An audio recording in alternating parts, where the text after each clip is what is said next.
بسم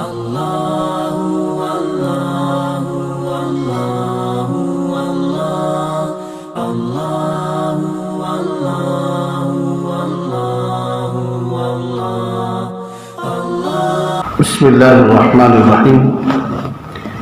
تین بیماریاں جن میں بیمار کی عیادت کرنے یا نہ کرنے میں کوئی مذائقہ نہیں۔ حضرت زید بن ارقم رضی اللہ تعالیٰ عنہ فرماتے ہیں کہ پیارے نبی صلی اللہ علیہ وسلم نے میری عیادت فرمائی جبکہ میری آنکھوں میں درد تھا۔ اس حدیث سے معلوم ہوا کہ اس شخص کی عیادت کرنا سنت ہے جو آنکھ دکھنے یا آنکھ کی دوسری بیماری میں مبتلا۔ اور جامع صغیر میں ایک روایت ہے جس کا مفہوم یہ ہے کہ تین بیماریاں ایسی ہیں جن میں بیمار کی عیادت نہ کی جائے۔ نمبر 1 آنکھیں دکھنے میں، نمبر 2 داڑھ درد میں، نمبر 3 ڈنبل یعنی پھوڑے میں۔ چونکہ ان دونوں حدیثوں میں بظاہر تعارض ہے، اس لیے ان دونوں میں اس تعویل کے ذریعے تطبیق پیدا کی جائے گی کہ ان بیماریوں میں بیمار کی عیادت وہ لوگ نہ کریں جن کے لیے بیمار کو تکلف کرنا پڑے یا ان کا آنا بیمار کے لیے گرا ہو، کیونکہ اگر وہ لوگ ایسے بیمار کی عیادت کے لیے جائیں گے تو آنکھ دکھنے یا آنکھ کی دوسری بیماری کی شکل میں بیمار کو اپنی آنکھ کھولنے پر مجبور ہونا پڑے گا، یا داڑھ دکھنے کی صورت میں اسے گفتگو کرنے کی وجہ سے بہت زیادہ تکلیف ہوگی۔ اسی طرح اگر ڈنبل ہوگا تو وہ ان کی وجہ سے ٹھیک طریقے سے بیٹھنے پر مجبور ہوگا، اور ظاہر ہے کہ پھوڑے پھونسنے کی وجہ سے اس کے لیے کسی ایک اور ٹھیک حیت پر بیٹھنا بہت زیادہ تکلیف کا باعث ہوگا۔ ہاں اگر ایسے لوگ عیادت کے لیے جائیں جن کی وجہ سے بیمار کو تکلف نہ کرنا پڑے یا ان کا جانا بیمار پر گرا نہ گزرے تو ان بیماریوں میں سے عیادت کے لیے جانا میں کوئی مذائقہ نہیں۔ حضرت رابعہ بصریہ رحمۃ اللہ علیہ کا بچپن اور ان کا زہد و تقوی۔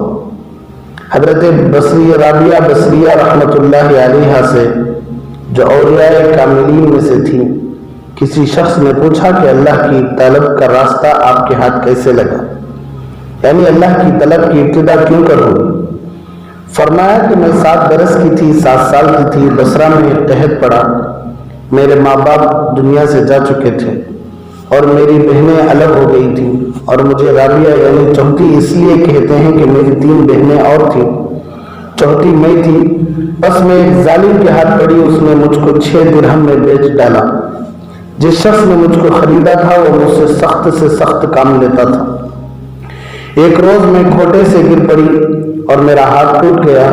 میں نے اپنا چہرہ زمین پر رکھا اور عرض کیا، بارے خدایا، میں ایک غریب یتیم لڑکی ہوں، اس شخص کی قیدی پڑی ہوں، مجھ پر رحم فرما، میں تیری خوشی چاہتی ہوں، اگر تو خوش ہے تو مجھے کوئی فکر نہیں۔ اس کے جواب میں نے ایک آواز سنی کہ اے ضعیفہ، اے کمزور، غم مت کھا، کل کو تجھے ایسا مرتبہ حاصل ہوگا کہ مقربان آسمان تجھ کو اچھا جاننے لگیں گے۔ اس کے بعد میں اپنے مالک کے گھر آئی تو میں نے روزہ رکھنا شروع کیا اور راتوں کو یہ گوشے میں جا کر عبادت میں مشغول ہو جاتی۔ ایک مرتبہ میں آدھی رات کو حق تعالیٰ شانہ سے مناجات کر رہی تھی، بات کر رہی تھی، اور یہ کہہ رہی تھی کہ الہی تو جانتا ہے کہ میرے دل کی خواہش تیرے فرمان کی موافقت میں ہے اور میری آنکھ کی روشنی تیری خدمت کرنے میں ہے، اور تو میری نیت کو جانتا ہے، اگر میرے ذمہ مخلوق کی خدمت نہ ہوتی تو گھڑی بھر کے لیے بھی تیری عبادت سے آسودہ نہ ہوتی، لیکن تو نے مجھ کو ایک مخلوق کے ہاتھ قید کر دیا۔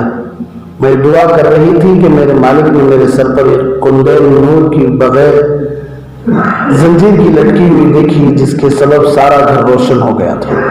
دوسرے دن مالک نے مجھے بلایا اور بہت خاطر کی اور آزاد کر دیا۔ بس میں نے اس سے اجازت لی اور آبادی سے باہر نکلی اور ویرانے کی راہ لی جہاں کوئی آدمی نہ تھا اور اپنی رب کی عبادت میں مشغول ہو گئی، چنانچہ ہر رات 1000 رکعت نماز پڑھا کرتی تھی۔ حضرت حذیفہ بن یمان رضی اللہ تعالیٰ عنہ سے روایت ہے کہ حضور صلی اللہ علیہ وسلم نے ارشاد فرمایا کہ قیامت کے قریب 72 یعنی 70 پر 2 باتیں پیش آئیں گی۔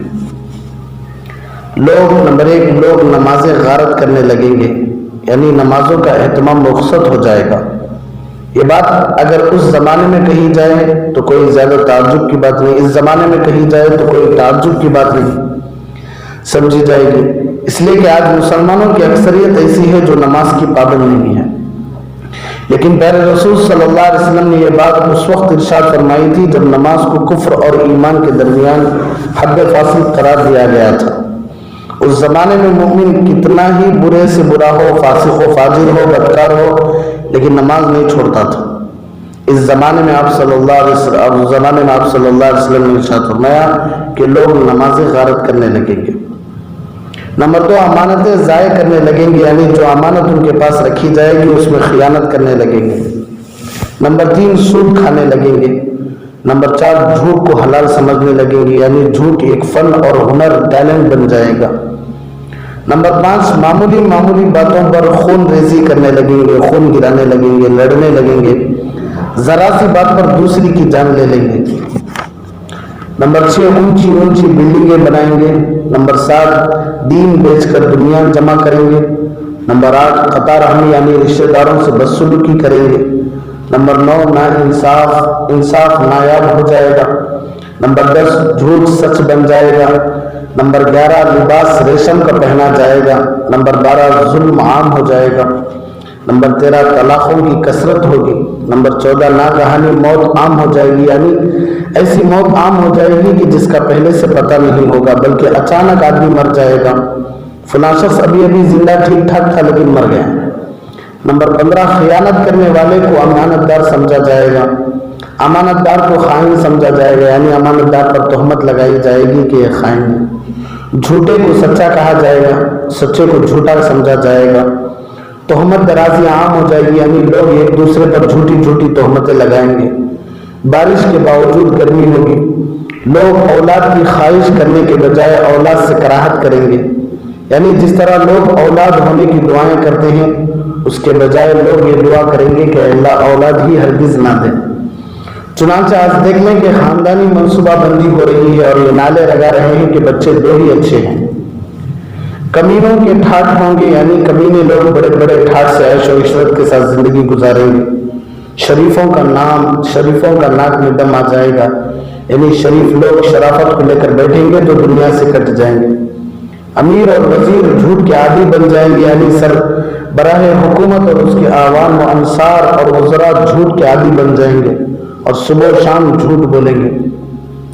امانت خیانت کرنے لگیں، امین خیانت کرنے لگیں گے، سردار ظلم پیشہ ہوں گے، عالم اور قاری بدکار ہوں گے، یعنی عالم بھی ہیں اور قرآن کی تلاوت بھی کر رہے ہیں مگر بدکار، یعنی العیاذ باللہ۔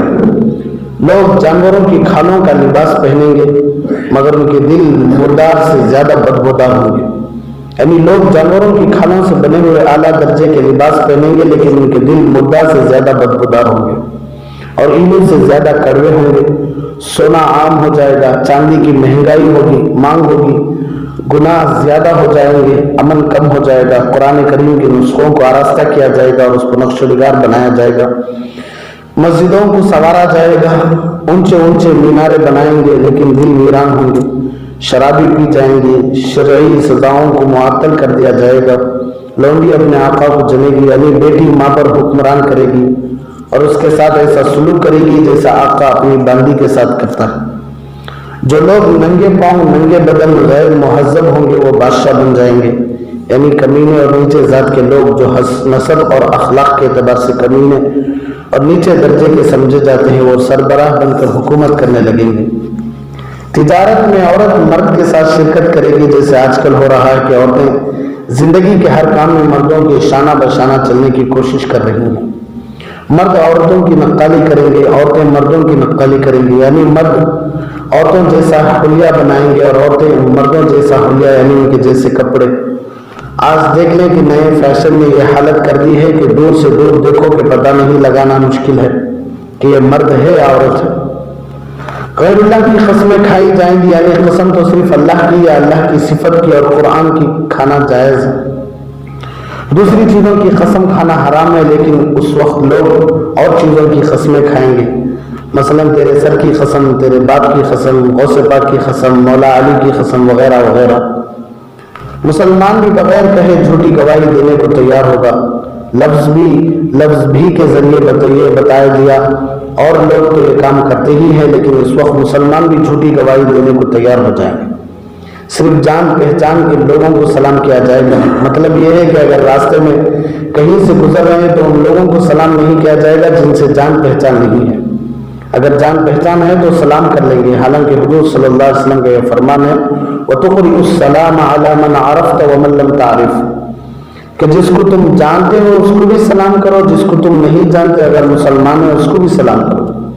خاص طور پر اس وقت جب کہ راستے میں ایک آدھ کا آدمی گزر رہے ہوں تو اس وقت بھی سب آنے جانے والوں کو سلام کرنا چاہیے، لیکن اگر آنے جانے والوں کی تعداد بہت زیادہ ہو اور سلام کی وجہ سے اپنے کام میں خلل آنے کا اندیشہ ہو تو پھر سلام نہ کرنے میں بھی گنجائش، لیکن ایک زمانہ ایسا آئے گا کہ ایک آدھ کا آدمی گزر رہے ہوں گے تب بھی سلام نہیں کریں گے اور سلام کا رواج ختم ہو جائے گا۔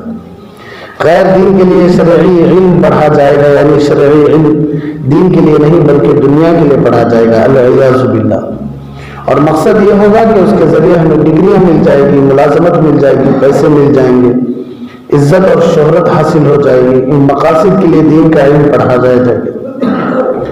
آخرت کے کام سے دنیا کمائی جائے گی، مال غنیمت کو ذاتی جاگیر سمجھ لیا جائے گا۔ مال غنیمت سے مراد قومی خزانہ ہے، یعنی لوگوں کے پیسوں کو ذاتی جاگیر اور ذاتی دولت سمجھ کر معاملہ کریں گے۔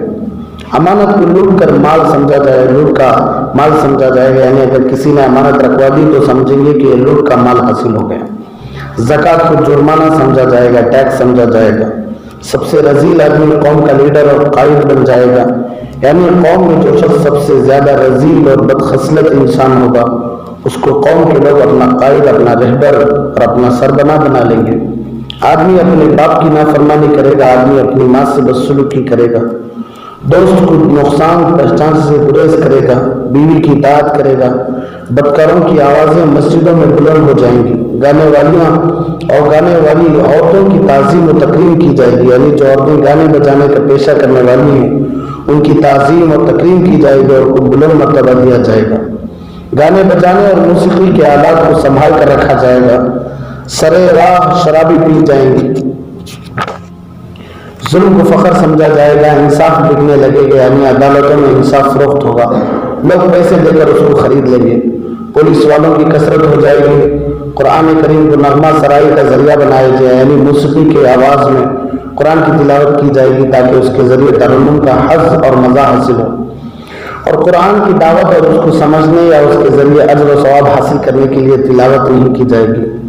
دریندوں کی کھال استعمال کی جائے گی۔ امت کے آخری لوگ اپنے سے پہلے لوگوں پر لعن کریں گے، یعنی ان پر تنقید کریں گے اور ان پر اعتماد نہیں کریں گے، اور تنقید کرتے ہوئے یہ کہیں گے کہ انہوں نے یہ بات غلط کہی اور یہ غلط طریقہ اختیار کیا۔ چنانچہ بہت بڑی مخلوق صحابہ رضی اللہ عنہم کی شان میں گستاخیاں کر رہی ہے، العیاذ باللہ۔ بہت سے لوگ ائمہ دین کی شان میں گستاخیاں کر رہے ہیں جن کے ذریعے دین ہم تک پہنچا، اور ان کو بے وقوف بتا رہے ہیں کہ وہ لوگ قرآن و حدیث کو نہیں سمجھے، دین کو نہیں سمجھے۔ آج ہم نے دین کو صحیح سمجھا۔ یا تو تم پر سرخ آندھی اللہ کی طرف سے آ جائے، یا زلزلے آ جائیں، یا لوگوں کی صورتیں کتے اور خنزیر کی طرح بن جائیں، یا آسمان سے پتھر برسے، یا اللہ کی طرف سے کوئی اور عذاب آ جائے۔ اللہ ہم سب کی حفاظت فرمائے۔ اب آپ ان علامتوں میں ذرا غور کر کے دیکھیں کہ یہ سب علامتیں ایک ایک کر کے کس طرح ہمارے معاشرے میں آ رہی ہیں، اور اس وقت جو عذاب ہم پر مسلط ہے وہ در حقیقت اپنے برے کاموں کا نتیجہ ہے۔ تو پیارے نبی صلی اللہ علیہ وسلم نے جو باتیں 1400 سال پہلے بتائی تھی، اللہ کے فضل و کرم سے آج وہ باتیں پوری ہو رہی ہیں۔ تو اللہ ہم سب کو ان 70 پر 2 باتوں سے بچنے کی توفیق عطا فرمائے۔ اللہ ہم سب کو آخر سانس تک صحیح دین حاصل کر کے اس پر عمل کرنے کی توفیق عطا فرمائے۔ سبحان اللہ بحمدہ، سبحانک اللہم وبحمدک، اشہد ان لا الہ الا انت، نستغفرک و نتوب الیک۔ بڑا سنگم ہے یہ علم اور انوار نبوت کا، یہاں سے فیض ملتا ہے شریعت کا، طریقت کا دکان عشق ہے یہ، ملتی ہے یا عشق کی پڑیا، یہاں سے ملتی ہے